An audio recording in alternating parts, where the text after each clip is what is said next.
Bom dia a todos. Ontem nós tivemos uma reunião muito abençoada e eu gostaria de começar a compartilhar com vocês porções da palavra. E muitas irmãs têm me pedido para enviar um resumo do que foi falado na mensagem, nas reuniões, porque a nossa reunião não é gravada, por enquanto, mas daí normalmente eu envio áudio e eu tenho pensado em começar a gravar alguns vídeos pequenos, que dessa forma, quem quiser compartilhar pelo menos a mensagem, as dinâmicas, então vai conseguir compartilhar com mais facilidade, tá bom? Ontem nós tivemos uma reunião e o tema da reunião foi responsabilidade humana diante da soberania de Deus. Nós falamos de duas passagens, a passagem da dracma perdida e também a passagem da ressurreição de Lázaro. Então, esse vídeo, em especial, eu vou falar somente da dracma perdida. Daí, assim que eu conseguir, eu gravo a segunda parte, tá bom? Vamos ler a palavra? Em Lucas 15, versículo 8, diz assim: Ou qual a mulher que, tendo 10 dracmas, se perder uma, não acende a candeia, varre a casa e a procura diligentemente até encontrá-la?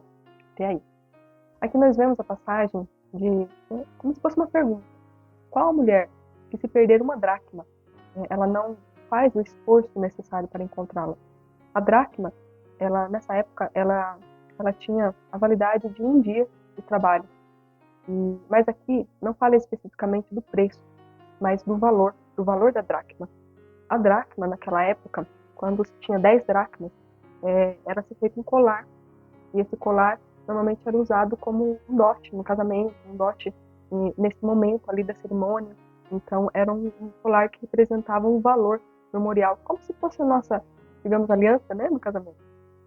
E ali, perguntando, se perder uma dessa dracma, né, tem valor para você? Se tiver valor para você, o que você vai fazer? Então, aqui, né, ele fala, qual mulher que ela não se esforça, não acende a luz, ou seja, coloca a luz onde está escuro para poder enxergar, né, o que está obscuro.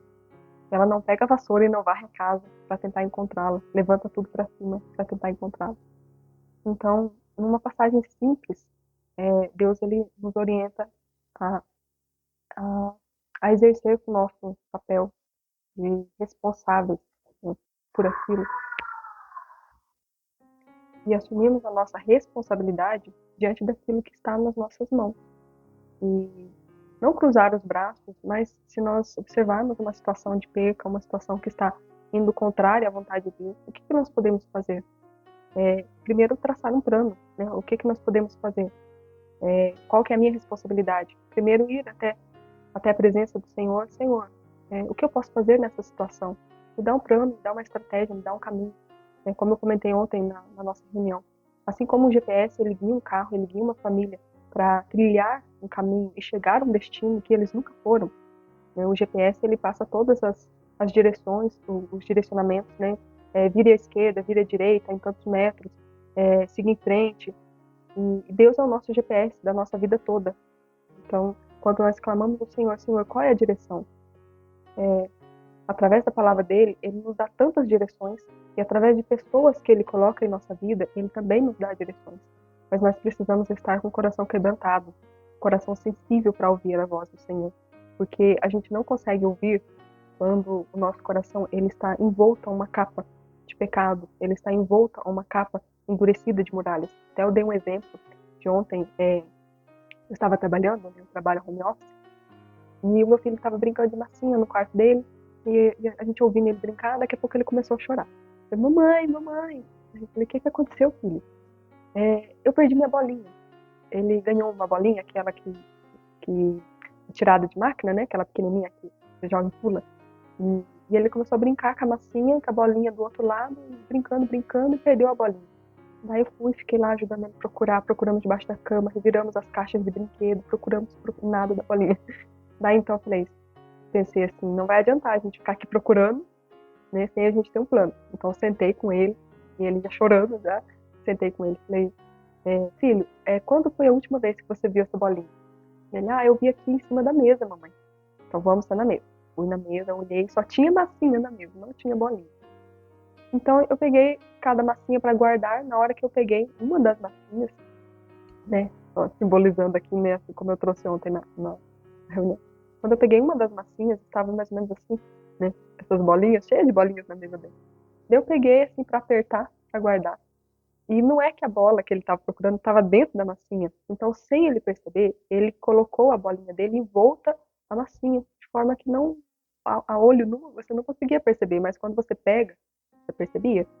Então, nós damos risada, né? Brincamos lá, eu dei risada com ele. Depois, na hora que eu saí do quarto, como se Deus estivesse falando assim comigo, tantas vezes, né? Vocês perdem coisas debaixo dos seus olhos. Vocês estão chorando, né? Você está chorando, pedindo algo para mim, pedindo algo, mas está ali bem debaixo dos seus olhos, envolto a camadas de situações que você mesmo colocou em volta daquilo, envolto ao pecado, envolto a situações que sem perceber, né, a rotina consome e fica, a rotina entra tanto, né,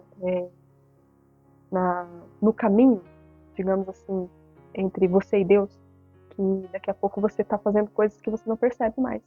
Então, Deus, é como se Deus estivesse nos perguntando: o que está envolto da massinha na sua vida? A sua família, né, a sua saúde, sua casa, seu casamento. Muitas vezes, né, a nossa situação, cada rotina da nossa vida, cada dia da nossa vida, a gente vai enchendo o coração de mágoas, né, essa massinha preta, de mágoas, de pecado, de situações não tratadas, e a gente só vai juntando, pega mais e junta, pega mais e junta, e vai formando aquela bola de massinha tão grande, né, e só vai pegando e juntando, mas o que está lá dentro? Né? Daí, para a gente descobrir o que está lá dentro, a gente precisa chegar no nosso lugar secreto, pedir para que Deus venha abrindo camada e camada, camada e camada, né, dessa sujeira, dessa podridão do nosso coração, que é somente Cristo que pode limpar o nosso coração. Então, lá dentro, muitas vezes a gente acaba perdendo coisas valiosas, né, e a gente não percebe, como a nossa família, muitas vezes até o nosso próprio casamento. A rotina consome o casamento, a rotina consome, né, o cuidado com os filhos, a rotina consome a nossa vida devocional. Até eu lembrei de um fato também de quando eu estava nas provas do semestre, e eu estava tão preocupada com as provas, tão preocupada, que eu pedi um dia de folga no meu serviço para poder estudar para essa prova. Eu fiquei estudando, mas eu estava tão aflita, tão preocupada, que nesse dia o meu coração ele se consumiu nessa preocupação. E eu lembro que estava chegando o período no final da tarde que eu precisaria me arrumar para ir para a faculdade, e eu comecei a ficar preocupada. Então eu guardei os cadernos e fui fazer um café. Na hora que eu abri a geladeira para pegar um pó de café, o leite, eu peguei o meu estojo que eu estava estudando, guardei dentro da geladeira. E eu não percebi. Pode dar risada. Eu não percebi. Então eu fiz café, tomei café. Na hora que eu fui arrumar minhas coisas para ir para a faculdade, cadê o estojo? Eu não lembrava onde estava. E procurei. Não achava. Não. Eu comecei a me desesperar. Senhor, onde que eu coloquei meu estojo? De repente, assim, eu fui guardar alguma coisa na geladeira. Nem eram as coisas do café. Eu guardei, mas eu não tinha visto. Né? Eu tinha colocado tão lá no fundo. Na hora que eu fui guardar alguma coisa, eu vi o estojo lá dentro. Eu falei, meu Deus, como que pode? Né? Na rotina, né? na ansiedade das nossas preocupações, nós fazemos coisas que nós não percebemos. E nós perdemos coisas que nós não percebemos. Então, minha irmã, não guarde o estojo dentro da geladeira. Ou seja, tenha cuidado com aquilo que você está fazendo, com aquilo que você está falando. Tenha cuidado com as suas atitudes. Perceba, né, aquilo que você está falando, aquilo que você está fazendo. Não faça as coisas no automático. Eu guardei o estojo na geladeira, não foi porque eu queria que o estojo fosse geladinho para a faculdade, não. Porque eu não percebi. Então, quantas vezes isso acontece no nosso casamento? Na nossa angústia, na nossa ansiedade, no nosso medo, a gente se deixa ser consumido e a gente vai formando capas pretas de pecado no nosso coração, de forma que a gente fala coisas sem perceber. A gente age de forma sem perceber. A gente age de forma rude, desrespeitosa, até com os nossos filhos. Quando a gente está numa situação de ansiedade, a gente faz tantas coisas, ainda mais até com a nossa saúde. A gente é negligente na atividade física, na alimentação. E aquilo que sai da nossa boca não tem como a gente colocar de volta, com as palavras principalmente. Então, o fato do estojo, eu consegui recuperar o estojo dentro da geladeira. E a consequência é que ele veio gelado apenas. Não teve nenhum dano, nenhuma perca.